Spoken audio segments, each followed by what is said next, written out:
Good evening and welcome to Hibiscus Group with Shander, Vanessa, Claudette and I, who will take you on a journey into your role as an early childhood practitioner.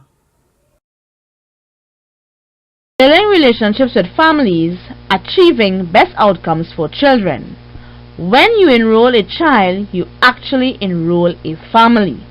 Lynn, Imtial, Kamdare and Bradley, 2009. Our aim is to highlight the importance and the integral role as early childhood practitioners to young children and their families' well-being. With this in mind, also emphasize the functioning capabilities to better understand the diverse roles as educators, communicators, facilitators, observers, mentors, reflectors, decision makers, assessors, and researchers. An early child practitioner who can significantly support and encourage each child's learning endeavors, better engage in family-centered practices, and influence interrelationships of the child's microsystems and mesosystems that help in shaping his or her development, as posited by ecological system originator Yuri Bonfenbrini, 1977, 1979, 1986, 1987.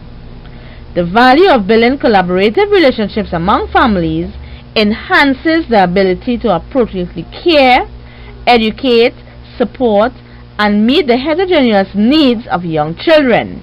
Lunsden, 2005, Bruno, 2010.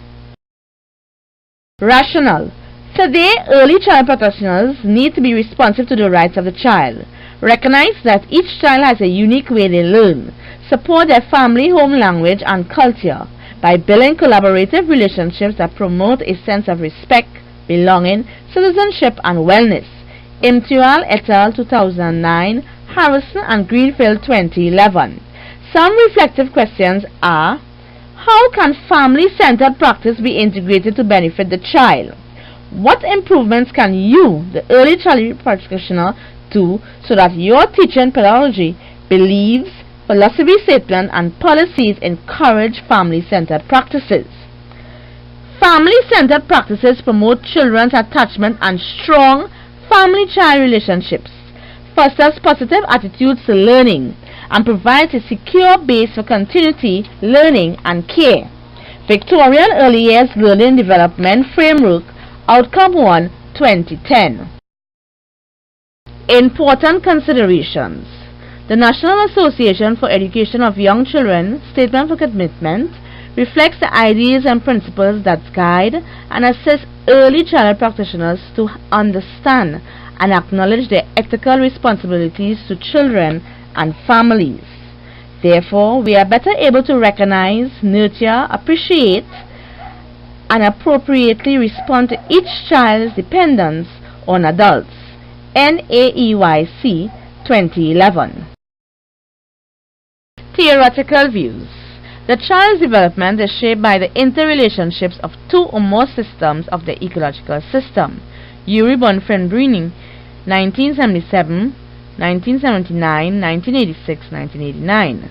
For example, as part of the child's microsystem, the family is the primary ecology that provides and contributes to the child's social development and education, whereas the child's mesosystem is a secondary ecology that enables the early childhood practitioner to stimulate open communication that bridge the gap between the family experiences and school experiences, that will foster the child's intellectual, social, creative, cognitive, spiritual, and physical development, as well as their learning and functioning capabilities appropriately. The Vygotskyrian social cultural theory posits that verbal communication must be emphasized and encouraged at all times to stimulate students to communicate. Lee and Neg 2010. Therefore, Vygotsky's findings recognize the central roles of social relationships and view the teacher as a social agent.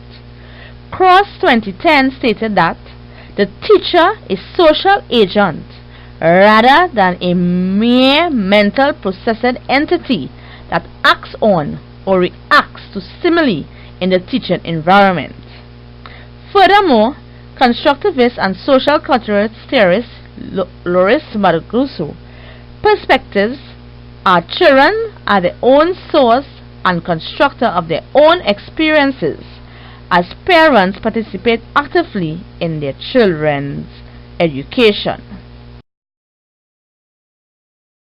Valuing diversity among families as in relation to understand and encourage positive parenting practices, encourage differential practice and active involvement in the classroom. Indial et al. 2009, Freeman and Birchner 2008. Early childhood professionals play an important role in supporting and enhancing equitable learning and development outcomes for all children.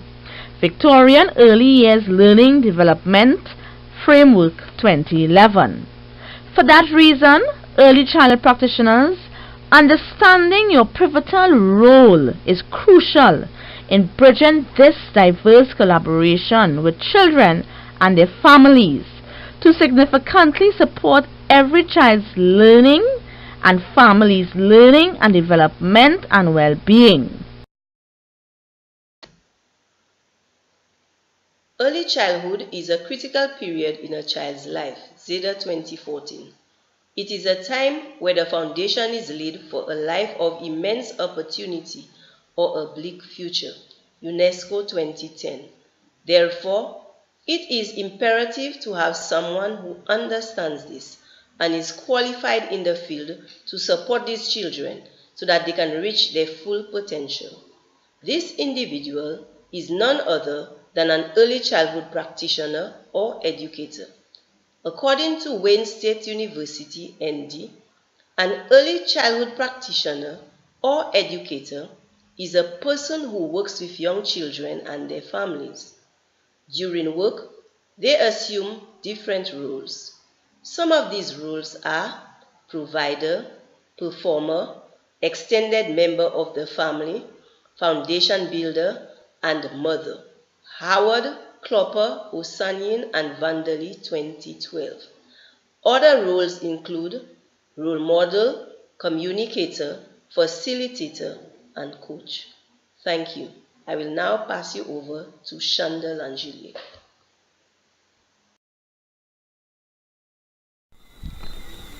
Importance of the early childhood practitioner. What is the importance of the early childhood practitioner, one might ask? Early childhood practitioners are challenged to find and share new experiences with children. They assume several different roles such as facilitator, storyteller, inventor, listener, communicator, and mother, among others.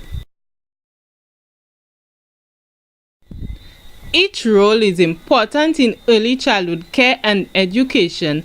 Thus, practitioners need to take each role seriously, bearing in mind the direct influence it has on children's growth and development and how it influences their families. Being an effective communicator is one of the most important elements because it influences every aspect of learning between teachers and students as well as teachers and families.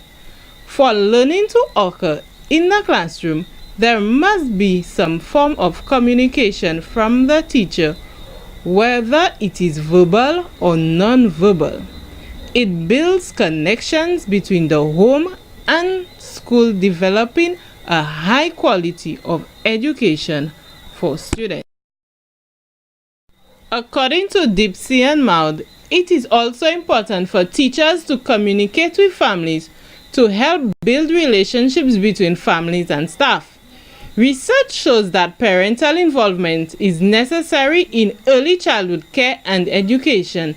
Thus, parents can only become involved if there is effective communication with teachers. It is important for practitioners to be role models to students and their families, a role model in speech and actions, which influences the use of developmentally appropriate strategies. Use of developmentally appropriate strategies in the classroom gives students and families a sense of belongingness in the early childhood setting.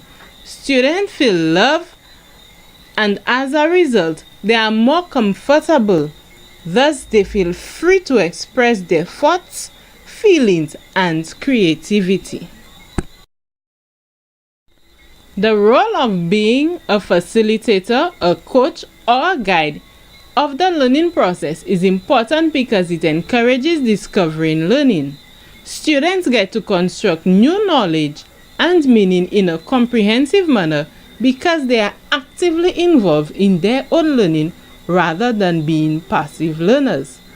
Curtis and Carter, 2008, cited in Rice, 2015, states that practitioners help students to develop thinking and other skills which impact learning.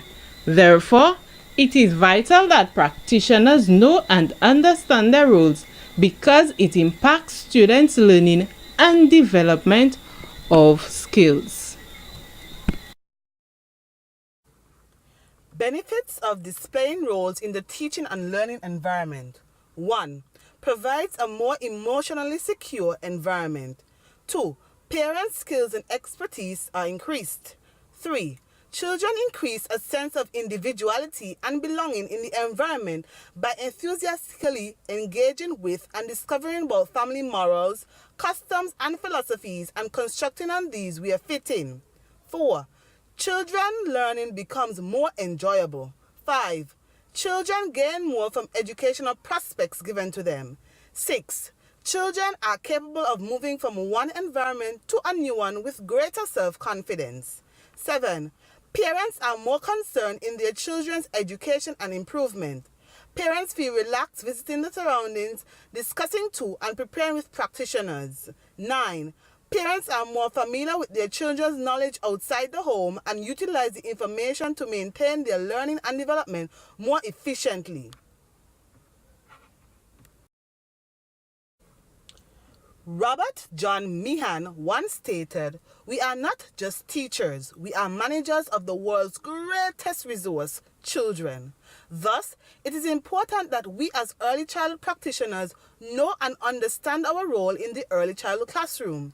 Knowing and understanding what it means to be a model, communicator, facilitator, and coach has posed significant importance and beliefs not only to the practitioner but also to the children and their families.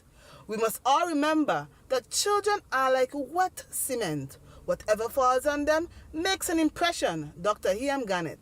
Therefore, we should ensure that we understand and carry out our role as an early childhood practitioner effectively in order to make that lasting impression in the lives of our students.